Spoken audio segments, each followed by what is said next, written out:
ওর কাছে কখনো হাত পাতবেন না। হ্যাঁ, এমনটা কখনোই করবেন না, না হলে আপনার সম্মান একদম তলানিতে গিয়ে ঠেকবে। নাম্বার 1, যদি আপনি একজন বিবাহিত পুরুষ হয়ে থাকেন তাহলে কখনো আপনি নিজের শ্বশুরের কাছে হাত পাতবেন না। আপনার সংসারে যতই টানাটানি থাকুক না কেন, ভুলেও এই জায়গায় কখনো হাত পাতবেন না। এতে শুধুমাত্র আপনার নয়, আপনার বাবা মারও সম্মানহানি হয়। আর তাছাড়া আপনার স্ত্রী অসম্মান হবে। আর একজন আদর্শ স্ত্রী তার বাপের বাড়িতে নিজের স্বামীর অসম্মান কখনো সহ্য করতে পারে না। তাই আপনার অসম্মান হওয়া মানে তার নিজের অসম্মান হওয়া। নাম্বার 3, কখনো নিজের বোনের শ্বশুর বাড়িতে বা বোনের বড়দের কাছে টাকা চাইতে যাবেন না। ভুলে যাবেন না, আপনার বোনের কিন্তু সেখানে বিয়ে হয়েছে। তাই আপনার বা আপনার পরিবারের কোনো ভুল হলে খেসারত কিন্তু আপনার বোনকে দিতে হবে। তাই খুব বেশি টাকার দরকার হলে আপনার ভাইরা ভাই অর্থাৎ আপনার শালিকার বরের কাছে এ সময় কিছু টাকা ধার চাইতে পারেন।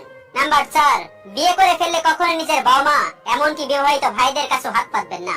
কারণ মনে রাখবেন, আপনি যদি আপনার বাড়িতে সম্মান না পান, আপনার স্ত্রীও কিন্তু তার প্রাপ্য সম্মান পাবে না। কারণ স্বামীর কম রোজগার থাকলে স্ত্রীকে অনেক কথা শুনতে হয়। আর আজকাল সংসারে টাকা ছাড়া অন্য কোনো কিছুর